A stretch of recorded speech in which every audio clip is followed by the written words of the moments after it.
round 3, I go up against Matt and his Gene Stealer cult. It's arena again. It's actually the exact same board I just played on, the one with the open room in the center. But Gene Stealer cult and arena at this particular event was probably the worst case scenario because they ruled that Gene Stealer cult could open doors with cult ambush.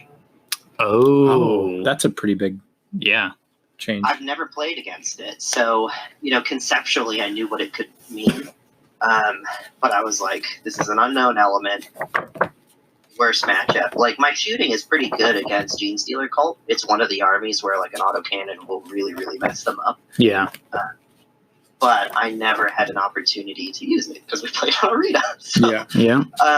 I took the 5 Berserker list again, but I went back to the exact same one I used against the Death Guard. I took the Veteran with the Flamer, and I had some Stubber Cultists. The match had... I'm trying to remember what we had as secondaries. I know we had... we had Survivor. Yeah, Survivor was available again, because I took that and put it on my Cultist leader again. The other 2 ones... I don't remember off the top of my head. I think our profile targets might have been in it. Scout the Field was definitely one I took because I remember I had to run a Berserker to get it one time. So I took Scout the Field and I took Survivor for sure. I don't remember what the third one was I took. The match though was really, really bloody, which I knew it would be. Oh well, it sounds perfect for you. Yeah, right. Should I stop with these? Do the blood jokes ever annoy you or? No. Okay. If anything, I think I've always embraced it. How could you not? Really? Yeah. When you have a name that always gets commented on, all you can do is enjoy it. Gotta take it in stride. So he was playing Pauper Princes. Just that alone made it so I knew he was going to be running a ton of acolytes with heavy weapons, particularly clippers, because if they are going to, or cutters, I think they are. If the rock cutters hits, you're going to take the -1 weapon. And sure enough, after he revealed his roster, he had 2 cutters for sure, and then I think he had 2 saws. So lots of big heavy weapons, really dangerous for my Berserkers to charge those units because I don't kill them. My Berserker is dead. So kind of a dicey game to engage in. He had a veteran Gene Stealer, and then I think both of his other specialists were on the cutters. I think he had 1 combat, and then 1 that was something else, maybe a zealot if they have the option for it. We deployed. I basically mimicked the deployment I did last time. The one exception is I put the Flamer, who was my veteran, up by the door. I did pay 1 CP to vet move before the beginning of the game, and I just opened up that door. And there was nothing blocking the veteran in. My idea had been after he opened the door, I was going to run him off to the right side because I had scouted the field, so I kind of wanted to get over there. And then that also would allow me to apply pressure if somebody tried coming around one of those side hallways. Flamer is really exceptional at dealing with Gene Stealer cult. So I moved him over there after I opened it. I don't remember who won initiative. I must have because I had control of the room pretty early. So, no, he did, because he did something really bizarre. Yeah, he had initiative. He opened one of the side hallways, and he moved his Gene Stealer up really close to me. Maybe 6 inches away from my deployment zone, which really surprised me. He was out of line of sight, but he was well within Berserker range. So I charged a Berserker into him, my combat specialist, and then I moved the Flamer around to the side. I moved the Cultists around to the sides, the idea being that they would go grab me, scout the field. Yeah. And then I moved most of the Berserkers into the center room because he had deployed his acolytes opposite me. And I was like, all right, we're going to put them out there and have them fight each other. The rest of the game basically just went that his Clippers killed all my Berserkers except 1 who was the one who killed the Gene Stealer on turn 1. That guy was free, and I ended up moving him out to the outside edge to grab scout the field for 2 turns. he had a lot of models. He really outnumbered me by a significant number. So he had control of the center room, but he also put at least 2 guys, 3 in some cases, in each of the hallways.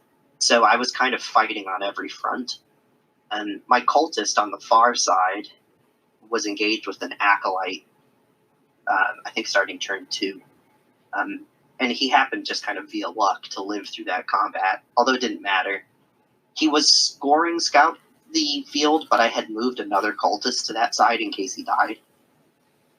So we just kind of had these back and forth exchanges in the hallways. The center board I lost completely by turn 4. At the start of turn 4, all my models inside the center room were dead, which was 4 berserkers.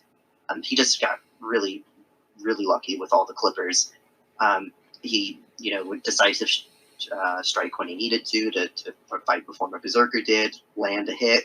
Auburn Princess lets you be really accurate with that, and then just cleave a berserker in half.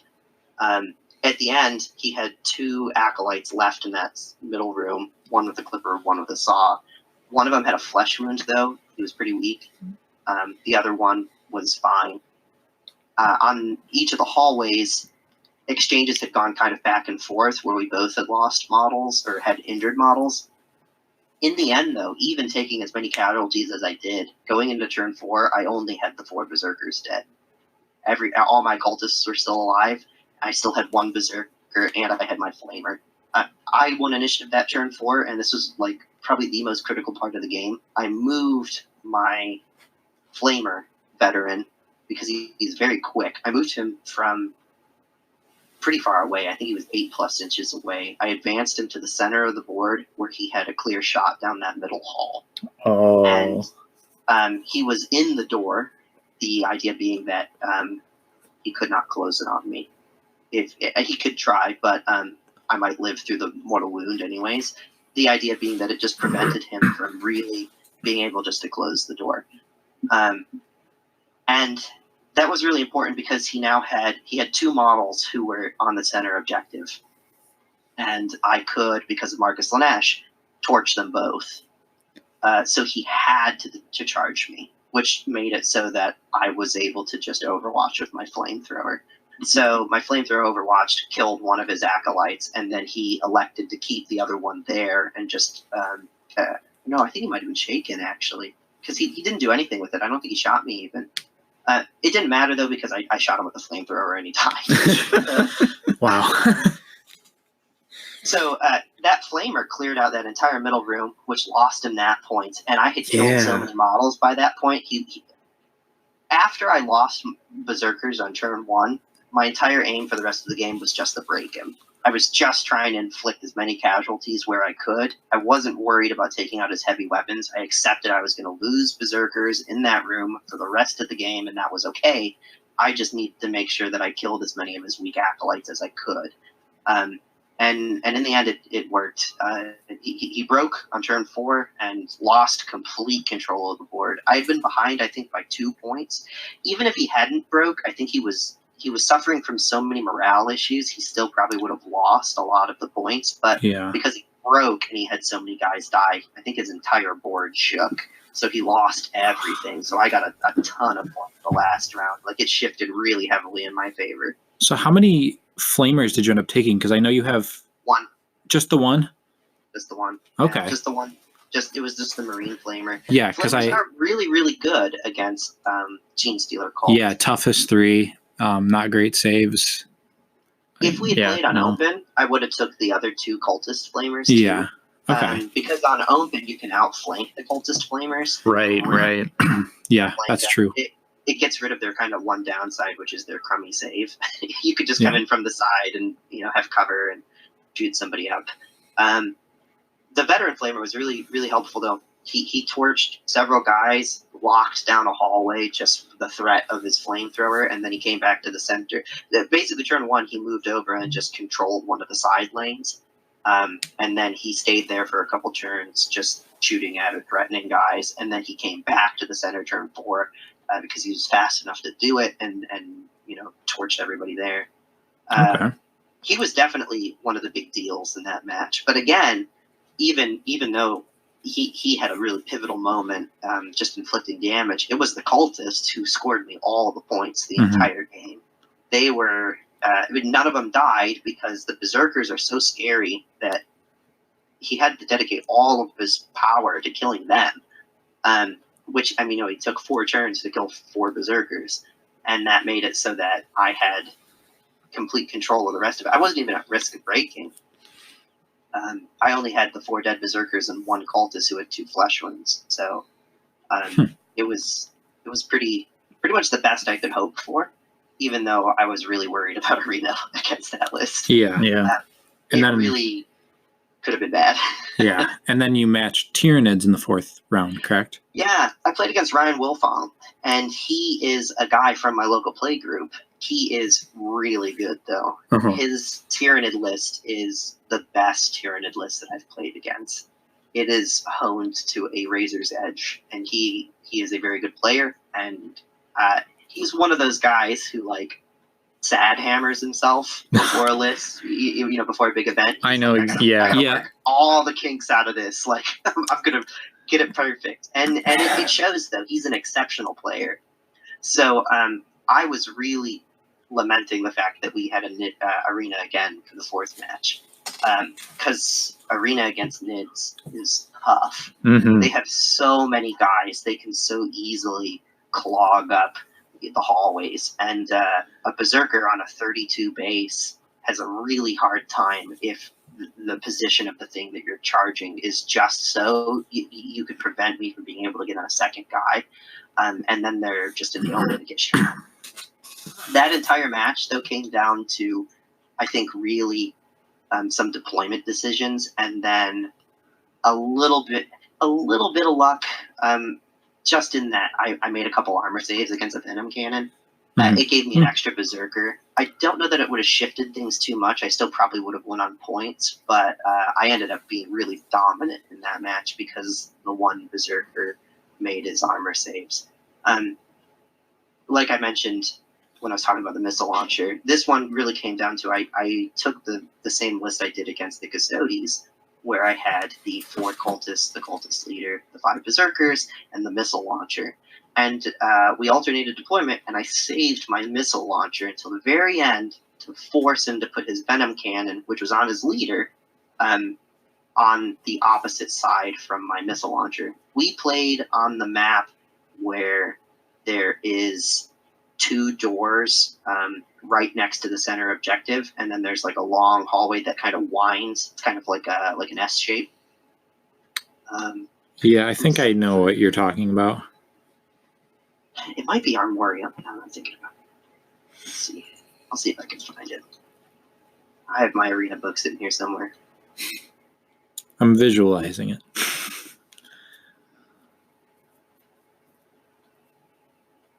Do you know which one we're talking about, Ryan? No, not off the top of my head. So you have the catacombs, right, which we already talked about. That's the one with the room in the middle. Then we have the one I played my first match on, which is the long hallway. Yep. And then there's Generatorium, which is the fire map. Yeah. It's the other one. Oh, okay. Process of elimination there. Yeah. Garrison Vault.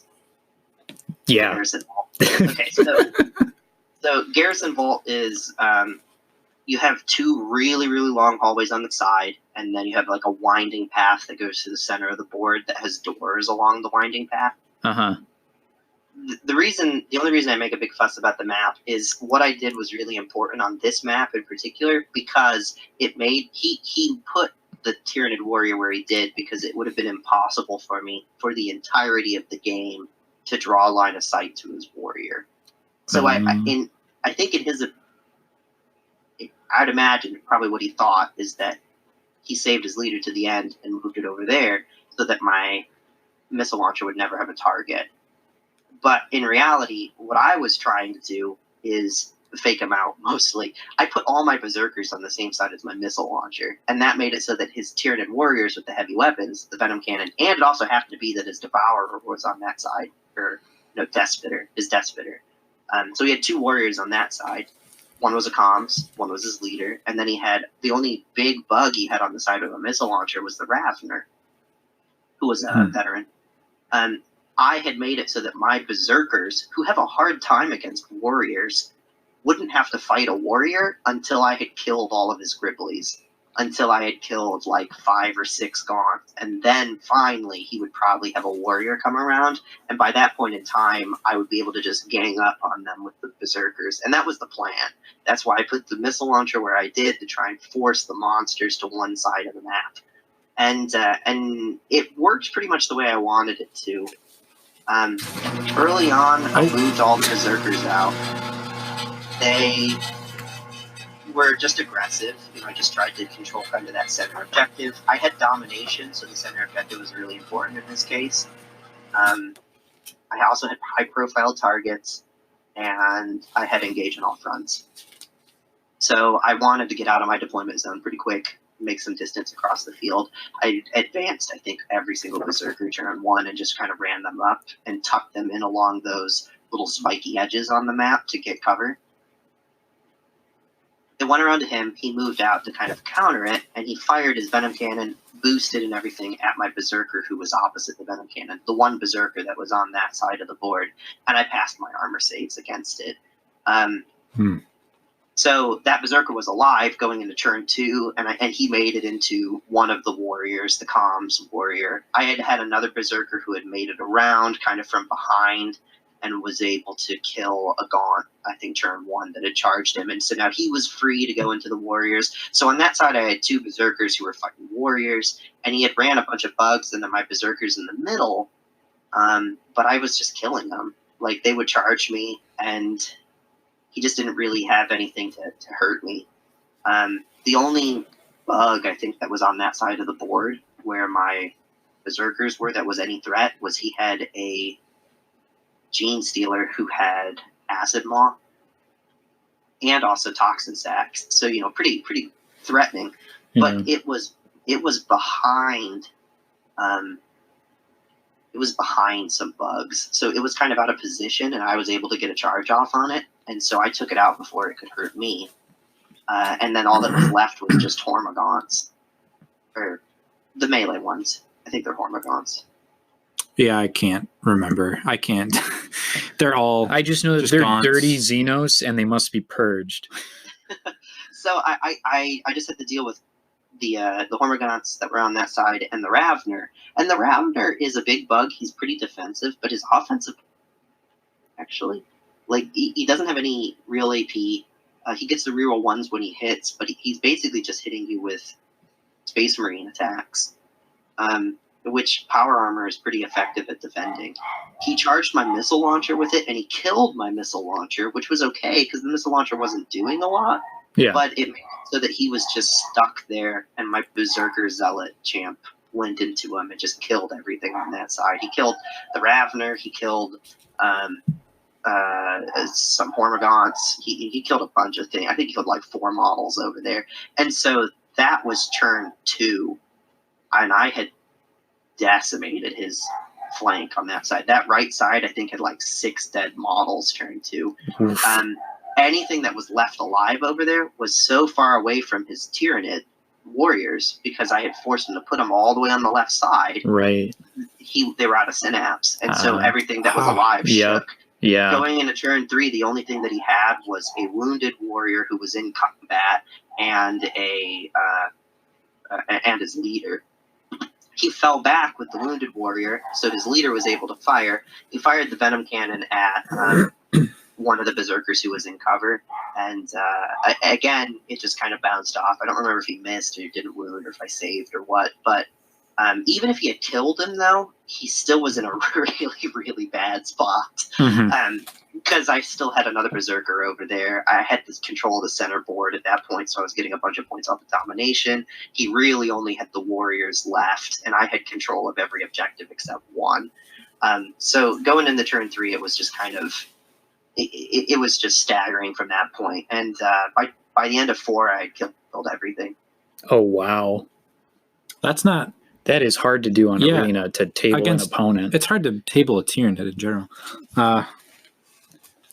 Yeah, that's That's an interesting match at the end. The Heretic versus Tyranids. I mean, it sounds like a lot of these games were decided in the way that you deployed, and just, I guess, kind of mind gaming your opponent with what you took on the board. Did you ever end up taking the aspiring champion? I didn't. He's in my list for, maybe that's what I'll do real quick. Just I'll talk about the couple things I didn't take and why they're on there. Okay. So the aspiring champion leader is there as the alternative to the cultist leader in situations where the cultist leader is a real vulnerability. So, like, if I play against Tau on open, the cultist is really vulnerable. He's going to die. Whereas the aspiring champion actually has a pretty decent chance of living against him, especially when he's marked of Nurgle, because I can, for 1 CP, bump him up to toughness 5. Yeah. So all those pulse carbine shots they're going down to a 50-50. Exactly. And so that really makes him pretty survivable. So he's there really for that matchup specifically, Tau. But also any matchup where somebody has models that could swiftly get around to wherever he's hiding, and also his armor is resistant to it. If they're going to be able to get around and they're just going to hit me with a plasma gun, he's still not worth it. So I'm not going to take him in that matchup. Right. But in a situation where his armor is a boon and the cultist's lack of durability would be a vulnerability, that's where I take him. So his bolt gun is pretty helpful sometimes too. I've definitely had it matter in matches. It's just 2 strength 4 shots, but late in the game he'll come out and sometimes inflict the last flesh wound I need to force somebody to break. So, I mean, it's a bit stronger than the auto pistol. Alternative. Right. Although the berserk, I'm calling him a berserker, the cultist champion with the Mark of Khorne and the close combat weapon, there have been several games where I have moved him out to counter a charge late game because of lead by example. Oh yeah. If somebody charges a berserker or something like that, if a berserker's in a combat, or if there's just a situation that would be helpful, I'll charge him in and have him attack and lead by example. Or because he's Mark of Khorne, I can kind of make him into a berserker. Yeah, a little bit. He's just Yeah, a bad one. Yeah, I love that he tries his best. I love that you use lead by example, because I feel like that is very underused. Yeah, I think the specialty tactics in general are a little bit underappreciated. Definitely. The combat one and lead by example are pretty. Yeah, up and at 'em and lead by example. They can be game deciders. Yeah. There's been several times where I have used up and at 'em to recover a combat. So like it'll be a situation where I have a Khorne berserker in melee with somebody, like it's rolled over from a round, and the opponent leaves them there because example from a fairly recent game I can think of. I was fighting against a local guy. He runs Death Guard.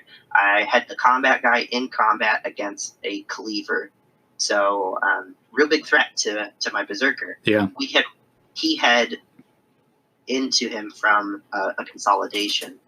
So the cleaver and the berserker would have struck at the same initiative. He had initiative that round, my opponent, so the cleaver would have hit first. So he stayed in the combat thinking that he would be able to hit me for free, basically. I'd either have to decisive strike, in which case my odds of killing him weren't great even to begin with, or risk being hit. What happened, though, is I just charged another model in there to get the charge, and then for 1 CP, I up and Adams, which was he thought I didn't have enough CP to do it because I only had 1 left in the round. He was thinking of decisive strike. Yep, yeah, I had that exact same conversation with somebody this past weekend when I used it. It's powerful. It's useful. Yeah, it's a cheaper alternative to decisive strike in some situations. The criteria are harder to meet, but your combat guy is oftentimes one of the best fighters in your list. So that's who you want to be swinging first, anyways. It's perfect synergy for him. Okay, so there were 4 models besides the aspiring champion that I just didn't use in the tournament at all, and that's my plasma gunner, my autocannon gunner, and then the 2 cultists with flamethrowers. Some of that is points. The autocannon and the plasma gun and the flamer are all 3 just interchangeable in the list. They're all 16 points. They all take up a gunner slot. The flamers the cultist flamers are 8 points apiece. So they can also slot in for one of those 16-point gunners. So in some cases, I may go and say, all right, 2 cultist gunners with flamers is better than a veteran with a flamer. And it's very convenient that they're the same thing. The big problem I had at this event was I took the missile launcher a bunch, and he's 2 points more. So to get those 2 points, I have to get rid of the cultist flamethrowers and downgrade them to heavy stubbers. So that's the big reason I didn't ever bring them to the event. The plasma gun and the autocannon both were just really bad against the opponents that I played on the maps that I played. I think it was a no-brainer how good the plasma gun sniper is, especially with the Marcus Lanesh now. To be able to fire him twice, he's just so consistent. I've had him do a ton of damage in games, just by himself. Just standing back on an objective or something. He'll just overcharge, fire off 2 shots, kill a guy. He doesn't need any support to be good at what he does, and I can always kind of count on him to kill a guy in a game. The autocannon is in a really similar role to him now, and I think of him in much the same way, in that he's really consistent by himself. Like, I don't have to do anything to make him good. If I just fire him without any CP or anything, he gets the 2 really long-range shots that are really strong, have a good AP, 2 damage, which is a huge deal. Yeah. And for really easily, I can pour CP into him to make him better. As a heavy, you can put him up to 3 shots for 1 CP. Or you can spend 2 CP to have him fire again as Marcus Lanesh. Yeah. I haven't had good luck with him in the time that I've tried him since Annual. Like, I know he has the potential to be really good. The matches that I've played, though, he's had a hard time actually getting through people's defenses. That's mostly because of the -1 AP. Yeah. If you're firing against anything that's better than like a guardsman or something, there's a decent chance they just shrug the hit. Yeah, I've noticed that. It's really the 2 damage that makes it like worth taking. The 2 damage is what makes it even viable at all. It's huge to have that. Yeah, he's killed some really important models for me in matches. Like I've had him pick out like someone else's heavy weapon. I think he's actually really exceptional in long-range fire exchanges because you can fire him twice, which is something that most other people can't do. Yeah. So if you ready, the other guy readies, and it's just one of those like long-range shootouts where both of you just have low chances of dying. He has the opportunity to fire a second time. The other guy typically doesn't. Yeah. So, I guess outside of MagFest, is there any other majors that you were looking at attending in the next few months? Or I may very well go to Adepticon. I'm originally from Illinois. Schaumburg, where Adepticon is held, is not too far from where I lived for a really, really long time. So I know people in the area, so I could definitely do it. If it's just taking the time off and flying up to do it. LVO is unfortunately 1 too soon, and 2 falls at the worst time of year for me. Yeah. My work has like a big blackout thing right now, so I can't do it. Yeah. Well, if you're not attending LVO, we're probably going to be doing some coverage on it in the next few weeks. Yep. Oh, good. Okay, cool. Also, one thing, a follow-up. Are you going to keep on with the Heretic lists, or are you looking at any other factions?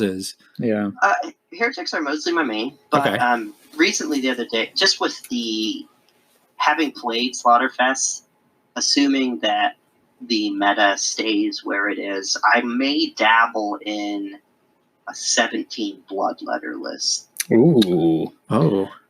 I mean, you have to. I'm really intrigued by demons overall, so. I've played bloodletter demons specifically in 100 points before and had a lot of success with them. the thing that I think is really interesting about it, 125, is you get a lot more demons. Like because the banner and the horn blower are really expensive compared to your other demons. They're almost twice as expensive in some cases. You can only fit, I think it's 13 in at 100 points, but you get 17 when you go up to 125. Which is my biggest complaint about demons. The thing that's the hardest for them is their morale. They really, really suffer from morale issues at 100 points. At 125, I think that 17 models is really hard to kill in 4 turns. Yeah. Oh, yeah. Especially when they have a 5-up invulnerability save. Yeah. Yeah, and they're not slouches in combat either. The 6s being 2 damage has many, many a time when I've played them been really significant. You know, they just get a 6 and just cleave right through somebody. Yeah. So I may try them and see how they go. I think I'm at a big event though. I'm not really one of the people who switches factions. Yeah. I really kind of like to, when I go to like a tournament, just to to hone my art. Yeah. No, so. I mean you're William Blood. You have to play Heretic Astartes. I mean, and you've already proven that you were good at them. So I think I'll finish out the ITC season as the number 1 Heretic Astartes player. Really? Yeah. Yeah, I've looked at it, and I don't think there's any way that anybody can actually take it. Like even if it's 1 LVO. Wow. Well, congrats. Thanks. I think it's mostly because I've played the most events. Yeah, that's usually how it goes. But still, I mean, you got to win somewhere along the line. So yeah. So I have a question regarding the MagFest secondaries. So for MagFest, they did this thing with the secondaries where the tournament organizer would roll a d12, and then whatever that number was, there would be a list of secondaries. Both players would choose which secondaries on the list they would want to take. I know that there's a lot of talk about free secondaries, where just whatever secondaries are in the tournament packet, players just choose whatever they want to use every single round. Yeah. If you were to play in a tournament like that, would that have changed up the list that you brought to MagFest at all? No. I've played in events like that where you can just pick freely. And no, I don't think it does actually at all. So I'm going to pick the same things in pretty much any case. I have always found, really since Arena came out, which first introduced the secondary system we even use now, that the area control objectives, the scout the field, the engage in all fronts, the domination, things like that are almost always the best thing to pick, because they're 100% in your control. Your opponent doesn't really get much of an opportunity to interact with you on it, right? Barring attacking your models, which they were going to do anyways. Yep. So when you do that, it makes it so I just feel like I have an advantage over my opponent when my goal is just to move my models, and their goal is to have to surgically select which models they're attacking for their secondaries, because they don't always line up. So, like, if my opponent takes high-profile targets to get their point, they may be shooting at a model that is not getting me any points because it's not doing one of my zone control objectives. It's not, like, a great example, in the game against Janice, I was fine throwing away all my specialists because, yeah, she was getting a point off of high-profile targets, but I was getting a ton of points with my crummy cultists. Yeah, that's a good way to think about that. I haven't really considered. So they're great tools. They're great weapons. I love to use all my specialists. They all are really cool characters who have done a lot of neat things for me in the games that I've played. But I think that it's just kind of folly to also have them be the things that need to win you the game, because in a basket. So then when things fall through, like, you're just kind of, there's no way for you to come back. The zone control ones, I can score points even if I am on the back foot, even if I have half my force and I have nothing to kill you with anymore. I can run and hide and score a point off of scout the field or something. Yeah. And so that's I think why I always pick them. the other ones are just, I've too many a time have I picked like cut apart, and then my opponent just makes all their armor saves. Yeah, feels bad, man.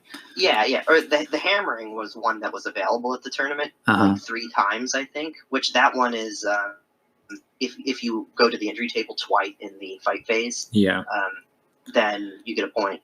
And every opponent that I played against where that was an option thought up and down that I picked it, but I never did, because it's very easy to have a berserker miss both of their attacks, or to fail to wound, or something like that. It's happened all the time in games that I've played. You know, there's just a round where it's just a whiff by everybody. And in that case, I didn't kill any models, and I got no points, so it's like a double suck. Whereas if I just picked, like, engage in all fronts, and I charge into you and I pile around you to be able to get engage in all fronts, even if I don't kill you because I rolled bad, I still get that point. And I'm in combat fighting you anyways, which is where I wanted to be. Yeah, I mean, with the positional ones, there's just less dice rolling involved in whether or not you get it. It's just you go here, you put your units here. And that goes back to kind of the thing that we opened up with, which is why I took Renegade chapters. I play the game to minimize chance. You know, that's anytime I'm denying the opportunity for my opponent to roll a die to prevent me from doing something, or I'm giving myself the opportunity to re-roll a die for free, I'm going to do that. I'm going to pick it every time. Yeah, I think that's smart. One thing I wanted to ask, let me pull it up here. So in I guess with Slaughter Zone and everything, this shifts the way that people are looking at the game competitively. But how do you think that your faction, how do you think Heretic kind of stacks up in the meta of Kill Team right about now? So Heretic Astartes have always been, I don't think they're a faction that you just pick up and play unless you've played them. The reason being, they play pretty different from a lot of other armies in the game. I don't know that there's, other than Custodes maybe, but they play so different because they have so few models. I don't know that there's any other army who really is as assault-oriented as I play them. That's partly my play style, though, is I play them very assaulty. I've talked with people, and I've seen the trend towards moving towards, like, the Iron Warriors, the Combi Plasma Terminator with comms, you know, kind of stacking all these buffs and then denying people their ability to resist on the injury. And I get the idea behind it, but I just can't see how you win matches with that unless you kill your opponent. Yeah, so one thing I know, I heard that at some of the LVO pods, and I know LVO is doing the kill one, don't mind the dog, LVO is doing the kill one, kill more, kind of like Slaughterfest, or Slaughter Zone. And I heard that at some of the practice tournament, or like the pre-tournaments that they're doing in preparation for LVO, Custodes have apparently been doing very well. I wouldn't be surprised by that. They're 100% open at LVO, if I remember right. So that already is a really big boost to Custodes. And then something that's really hard at a distance to evaluate too is what type of terrain you're using. Terrain is so huge in Kill Team. Oh yeah, like, huge. The smallest difference in the types of boards that you play on can massively skew things one way or the other. Take, for example, at Nova. Nova had terrain that was given to them by Games Workshop. It was just the terrain that came out of the first starter box. So it's that, like, ruined Imperial City. It has a ton of windows in it. Yeah, one of the guys in our group, like, actually went out of his way to collect that terrain so that we could do Nova missions with the, like, terrain faithful to the mission. Yeah. So, well, you guys have played on it, so you'll probably know. So you can draw line of sight to pretty much anything on that board anytime. There are like 3 spots in those runes where it's solid, and you can hide a smallish model. And so that just has an impact on the way that people play those games. On the opposite side of that, like the TOs who ran MagFest, the guy who provided most of the terrain, he 3D printed a lot of it, and they were like super thematic. He had a ton of line of sight blocking stuff. That's really cool. I'm a big fan of that and I think it's kind of like necessary, in my opinion, for a competitive event, for there to be at least a few major line of sight blocking pieces of terrain on the board. No, I totally agree. I think that when you have kind of bowling ball, as they call it, then that skews things really heavily towards shooting armies. So I'd be curious to know, in those prep matches where custodians have done so well, what the table actually looks like. Yeah. Because I imagine custodians actually probably do pretty well. In kind of a mixed environment where you have like one or two pieces to hide behind, but it's pretty open otherwise, because their shooting is pretty good. Yeah. A 2 damage AP-1 bolt gun will kill a lot of chaff. It's not going to kill like a Tyranid warrior or something, but you kill enough little dudes, you win the game that way too. Yeah. Ryan, did you have anything else? I think I've gone through my... Yeah, I think my list has been exhausted as well. If I didn't ask them directly, they were certainly brought up. Yeah. Just as we were talking about all the games. Yeah, I mean, again, thank you for coming on and no, thanks for having me. Yeah. It's been a pleasure. I really enjoyed the game, so I'll take any opportunity to tell people about it. Yeah, for sure. Before we wrap things up, do you have anything that you'd like to plug, or? I wish I did, but not really. I really hope that sometime in going to MagFest, going to Nova, kind of touching my toe into the various communities that are out there, I've gotten a really strong sense that that there are people who play the game, in abundance actually, but we don't really have any good way to communicate about it. The communities are really disjointed, and a real good example, about 6-7 of the people who came to MagFest came because MagFest is a convention that's just about music and video games. Yeah. They were just attendees who were there who always go to it, and they saw that there was like a Kill Team event, and they were like, holy cow.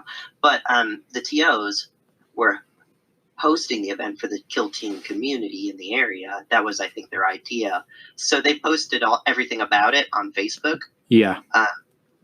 They didn't post anything in like MagFest channels or anything. So the guys showed up and were like, oh, so what are we doing?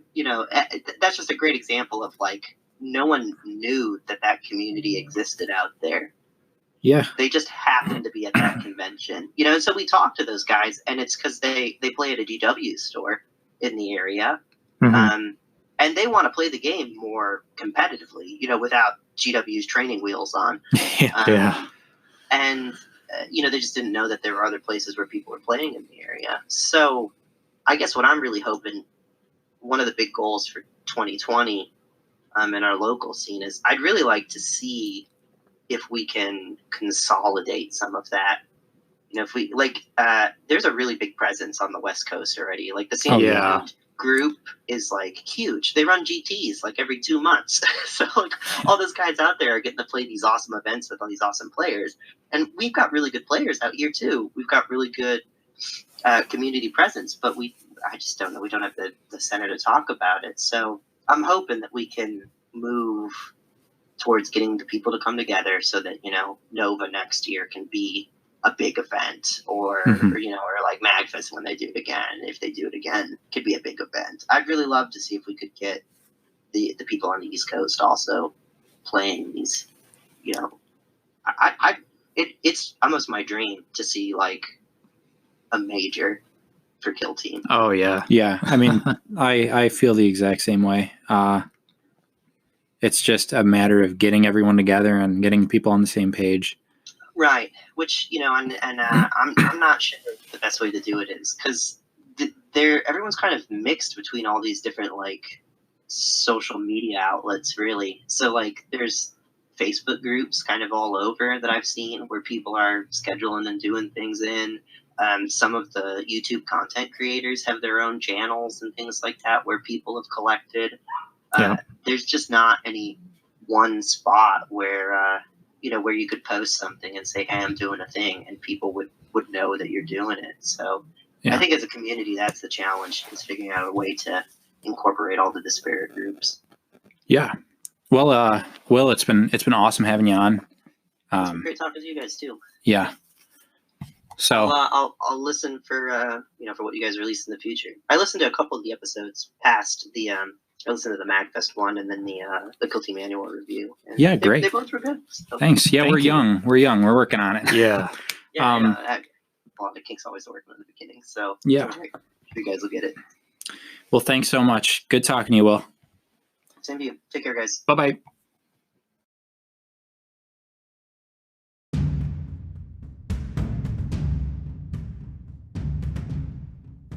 We hope you've enjoyed this episode of the Command Point Podcast.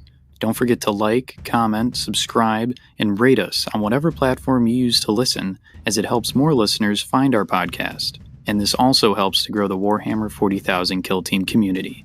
Thank you for listening.